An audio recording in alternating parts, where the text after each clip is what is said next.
Hello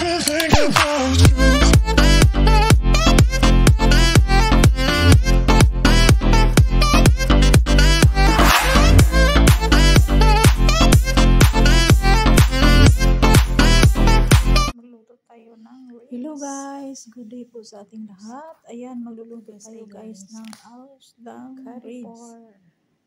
Ayan, so ito yung ating ribs. Kapibili lang ng aking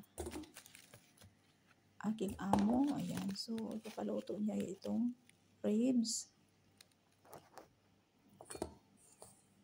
So, bago natin siya guys lutuin ay hugasan natin siya ng mabuti. Ayan, ilan pabalik-balik ang hugas ng ating karne.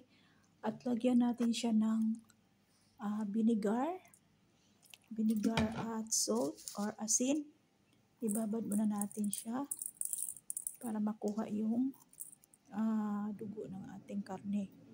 Ayan, so ibabad muna natin ng ilang minuto. At ito din yung ating ilalagay sa ating karne.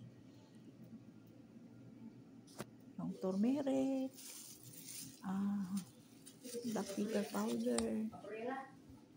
Ayan, yan yung lahat yung ating ilalagay sa ating karne. At syempre guys, prepare din ako ng green bell pepper, onion, kamatis, bawang. Ayan, so ilalagay natin siya guys sa Pyrex kasi sa Pyrex natin ilagay yung ating ribs. So syempre dito natin ilagay sa ilalim yung bawang at sibuyas at lagyan natin siya ng kamatis.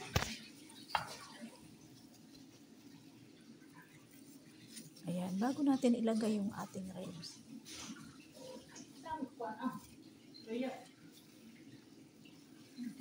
Ayan, may green bell pepper din tayo. Ayan yung karne guys, nilagyan ko na ng mga spices.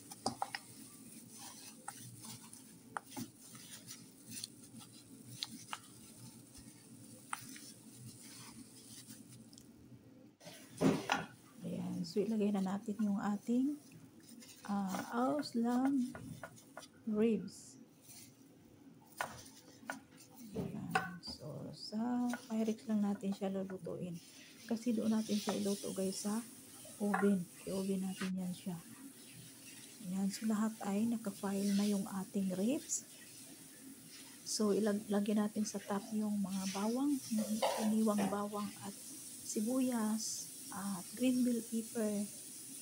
Ayan, so ilagyan natin sa top para yung ating karne ay mabango.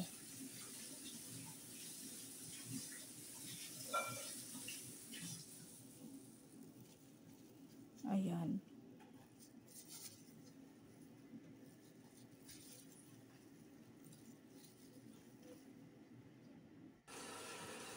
Ayan, so lahat na ay naka-ready na.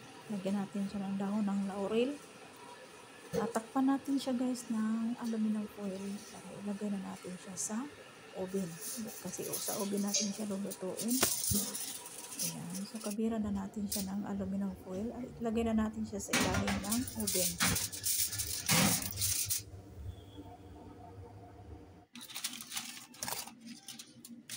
Ayan, so ito na yung ating ribs guys.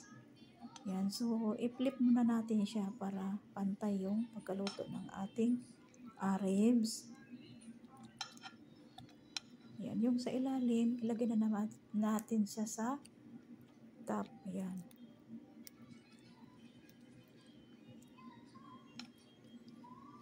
Kasi yung karne guys, pag ganyan lang pagkaluto, simpleng luto lang guys, pero masarap siya kasi juicy yung karne. Ayan, hindi siya matigas. Ayan, so diba?